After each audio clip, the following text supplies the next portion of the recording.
APPSC వాళ్ళు conduct చేసే group 2 ఎగ్జామ్లో పేపర్ 2కి కానీ, పేపర్ 2లో మోడర్న్ ఆంధ్రాలో కానీ, లేదా గ్రూప్ 1 సిలబస్లో ఆంధ్ర హిస్టరీలో కానీ మనకి అడ్వెంట్ ఆఫ్ యూరోపియన్స్ లేదా ట్రేడ్ సెంటర్స్ అనేది చాలా important topic. Advent of Europeans అంటే యూరోపియన్ల రాక, ట్రేడ్ సెంటర్స్ అంటే వాళ్ళు ఏర్పాటు చేసుకున్న వర్తక కేంద్రాలు. యూరోపియన్ల రాక అంటున్నాం కదా, అసలు యూరోపియన్లు ఇండియాకి ఎందుకు వచ్చారు అంటే వాళ్ళు ముఖ్యంగా తరతరాలుగా అంటే కొన్ని వందల సంవత్సరాలుగా ఇండియాలో దొరికే స్పైసెస్, ముఖ్యంగా మిరియాలు. మన మిరియాలు అనేది వాళ్ళ మాంసం కొంచెం రుచిగా తినగలిగేలా ఉండడానికి హెల్ప్ చేసేది. అది వాళ్ళకి ఎక్కువ డిమాండ్లో ఉండేది. ఇంకా చెప్పాలంటే మనం ఇప్పుడు మన ఆహారంలో మిరపకాయలు వాడుతున్నాం కానీ అవి యాక్చువల్లీ యూరోప్ దేశానికి చెందినవి. అవి మనకి వాళ్ళ ద్వారా వచ్చాయి. వాళ్ళకి ఏంటంటే ఈ మిరియాలంటే ఎక్కువ డిమాండ్ అనేది ఉండేది. ఇంకా సిల్క్, మన పట్టు వస్త్రాలన్నా కూడా వాళ్ళకి ఎక్కువ మోజు అనేది ఉండేది. ఇది వాళ్ళకి ఎలా వెళ్ళాయి అనేది చూడడానికి ఇది యూరోప్, ఇది Africa, India. Europe, Africa, India. ఈ యూరోప్ నుంచి ల్యాండ్ రూట్ ద్వారా అరబ్ వర్తకులు తీసుకువెళ్ళి ఇక్కడ ఇలా నేల మార్గం ద్వారా యూరోప్కి తీసుకువెళ్తూ ఉండేవాళ్ళు. ఇది తరతరాలుగా అరబ్బులు అనేవాళ్ళు చేస్తూ ఉండేవాళ్ళు. అయితే 1453వ సంవత్సరంలో ఏం జరిగిందంటే ఈ టర్కులు అనేవాళ్ళు ఇక్కడ యూరోప్కి ఏషియాకి మధ్య ఈ ప్రాంతంలో ఇవాల్టి టర్కీ లేదా ఆ రోజుల్లో కాన్స్టాంటినోపోల్ అనే ఒక దేశం ఉండేది. ఈ దేశాన్ని టర్క్స్ అనేవాళ్ళు ఆక్యుపై చేశారు. ఆక్యుపై చేసి ఈ అరబ్స్ని ఈ యూరోప్తో ట్రేడ్ చేయకుండా ఆపేశారు. దానివల్ల ఏమైపోయిందంటే యూరోప్లో ఆల్రెడీ డిమాండ్లో ఉన్న స్పైసెస్, సిల్క్, సుగంధ ద్రవ్యాలు, పట్టు వస్త్రాలకి రేట్లు అనేవి బాగా పెరిగిపోయాయి. అండ్ దీనివల్ల ఏంటంటే వాళ్ళు వేరే దారులు అనేవి వెతుక్కోవాల్సి వచ్చింది. నేల ద్వారా కాదు కదా, సముద్రం ద్వారా ఇండియాకి మనం రూట్ కనుక్కుంటే ఈ టర్క్స్ ఇక్కడ బ్లాక్ చేశారు కదా, ఆ ప్రాబ్లం లేకుండా మనకు వెళ్ళిపోతుంది అనుకున్నారు. దీనికోసం వాళ్ళు ఏం చేశారంటే నౌకాయానం, నావిగేషన్ అనేదాన్ని ఎక్కువగా డెవలప్ చేశారు. ఇంకా ఆ రోజుల్లో యూరోప్లో రెనైసాన్స్ అనేది బాగా డెవలప్ అయింది. దీని ద్వారా వాళ్ళు కొత్త కొత్త ప్రపంచాన్ని చూడాలి, ఎక్స్ప్లోర్ చేయాలి అనే ఒక తపన కూడా యూరోపియన్స్లో బయలుదేరింది. మరి ఈ నౌకాయానంలో మనం ముందుగా చెప్పుకోవాల్సిన వాళ్ళు పోర్చుగల్ లేదా పోర్చుగీస్ దేశం వాళ్ళు. యూరోప్లో ఈ కొనను ఉండేది పోర్చుగల్. ఈ పోర్చుగల్కి చెందిన ఒక రాజు హెన్రీ IV అని ఒక ఆయన ఉండేవాడు. ఇతను ఏం చేశాడంటే నౌకాయానాన్ని చాలా డెవలప్ చేశాడు. ఇంకా నౌకాయానం గురించి కొన్ని డెవలప్ చేయడానికి, నౌకాయానం గురించి నేర్పించడానికి కొన్ని స్కూల్స్ అనేవి ఏర్పాటు చేసేవాడు. ఇంత కృషి చేశాడు కాబట్టి ఇతన్ని హెన్రీ ద నావిగేటర్ అనేవాళ్ళు. ఈ హెన్రీ ద నావిగేటర్ అనే అతను నౌకాయానంకి అలాగే సముద్ర మార్గం ద్వారా ఎక్స్ప్లోర్ చేయడానికి చాలా హెల్ప్ చేసేవాడు. ఇతను చేసిన కృషి వల్ల కొంతకాలానికి 1487వ సంవత్సరంలో బార్థలోమ్యూ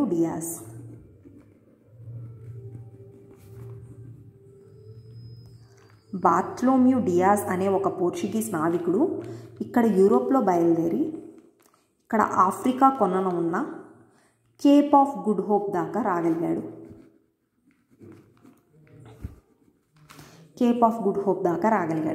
ఇది జరిగిన ఒక 10 సంవత్సరాలకి 1498వ సంవత్సరంలో వాస్కోడిగామా అనే అతను పోర్చుగల్ నుంచి బయలుదేరి కేప్ ఆఫ్ గుడ్ హోప్ దాకా వచ్చి అక్కడి నుంచి ఇండియాలో ఇక్కడ కేరళ ఉంది, కేరళలో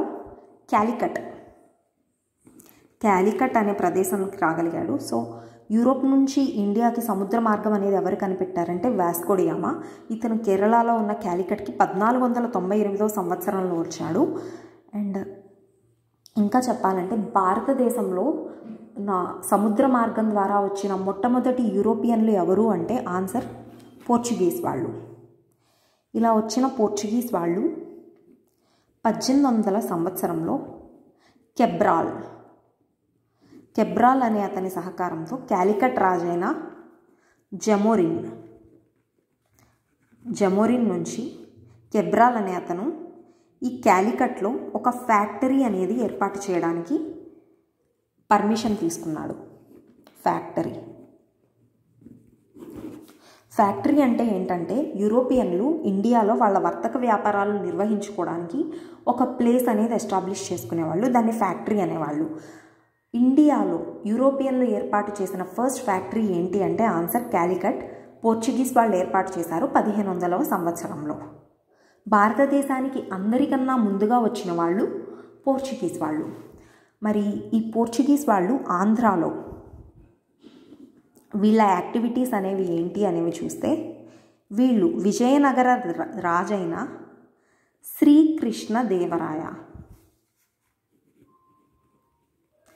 శ్రీకృష్ణదేవరాయలతో పోర్చుగీస్ గవర్నర్ అయిన ఆల్బకర్క్ అనేవాడు ఒక అగ్రిమెంట్ చేసుకున్నాడు, ఒప్పందం. ఏంటి అంటే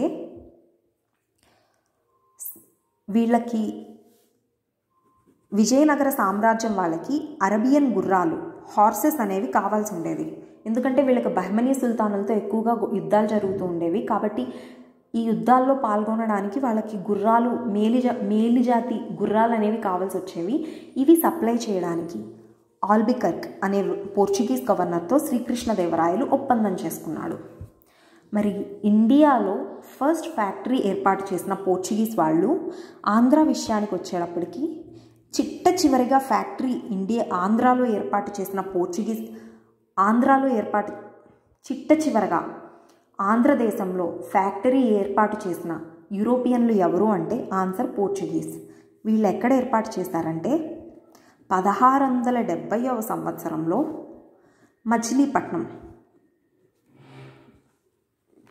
మచిలీపట్నంలో అప్పటి గోల్కొండ రాజైన అబ్దుల్లా కుతుబ్ షా పర్మిషన్తో 1670వ సంవత్సరంలో మచిలీపట్నంలో ఫ్యాక్టరీ ఏర్పాటు చేసుకున్నారు. ఆంధ్రదేశంలో చివరిగా ఫ్యాక్టరీ ఏర్పాటు చేసుకున్న యూరోపియన్లు ఎవరి అంటే ఆన్సర్ పోర్చుగల్. వీళ్ళు ఎక్కడ ఏర్పాటు చేశారంటే మచిలీపట్నంలో 1670వ సంవత్సరంలో. పోర్చుగీస్ వాళ్ళ తర్వాత భారతదేశానికి వచ్చిన యూరోపియన్లు ఎవరు అంటే డచ్ వాళ్ళు.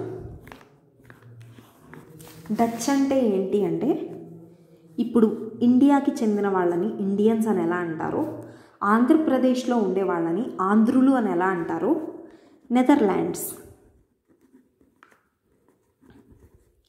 ఈ నెదర్లాండ్స్ దేశంలో ఉండే వాళ్ళని డచ్ అని అంటాము.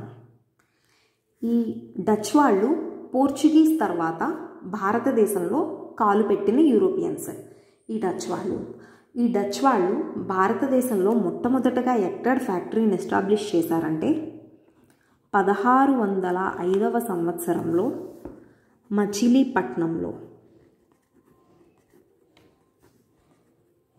ఇప్పటి కృష్ణా జిల్లా మచిలీపట్నంలో వీళ్ళు ఫ్యాక్టరీ అనేది ఏర్పాటు చేశారు. గోల్కొండ రాజైన మహమ్మద్ కులీ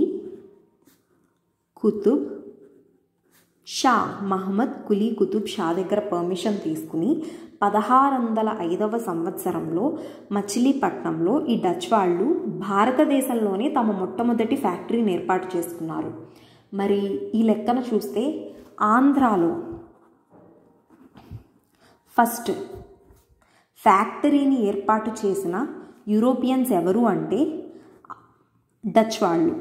ఎక్కడ ఏర్పాటైంది ఆంధ్రాలో ఫస్ట్ ఫ్యాక్టరీ అంటే ఆన్సర్ అనేది మచిలీపట్నం.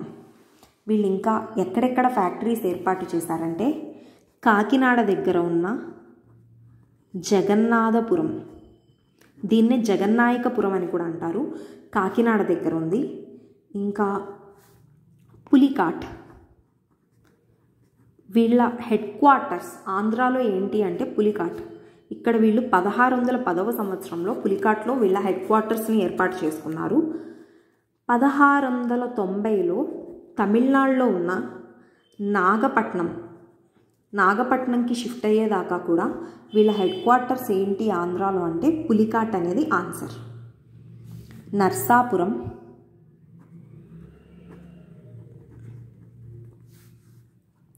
భీమునిపట్నం,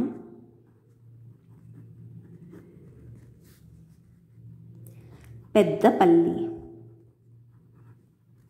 ఈ పెద్దపల్లి అనేది గుంటూరు జిల్లా తెనాలి తాలూకాలో ఉంది. ఈ పెద్దపల్లిని డచ్ వాళ్ళు పెటపోలి లేదా పెట్రోపోలి అని పిలిచేవాళ్ళు. ఇదే తర్వాత నిజాం వాళ్ళ కాలంలో ఈ పెద్దపల్లికే నిజాం పట్నం అన్న పేరు వచ్చింది. నర్సాపురం, భీమునిపట్నం, పాలకొల్లు,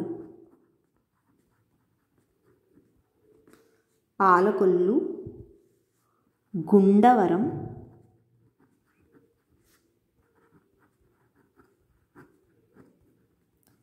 గుళ్ళపాలెం. పాలకొల్లు, గుండవరం, గుళ్ళపాలెం, యానాం. ఈ యానాం అనేది రాజమండ్రిలో ఉంది. సో ఇప్పుడు డచ్ వాళ్ళు రాక గురించి చూసాము. ఆంధ్రాలో మొట్టమొదటిసారిగా ఫ్యాక్టరీ ఏర్పాటు చేసింది ఎవరు అంటే ఆన్సర్ డచ్ వాళ్ళు. ఎక్కడ ఏర్పాటు చేశారు అంటే మచిలీపట్నంలో. ఓకేనండి. ఈ వీడియోలో మనం అడ్వెంట్ ఆఫ్ యూరోపియన్స్లో భాగంగా పోర్చుగీస్ వాళ్ళు డచ్ గురించి చూసాము. నెక్స్ట్ వీడియోలో మనం ఇంకా మిగిలిన విశేషాలు చూద్దాము. ఇవన్నీ కూడా డచ్ వాళ్ళ ట్రేడ్ సెంటర్స్, ఒకసారి గుర్తుంచుకోండి. ఓకే, బాయ్ అండి.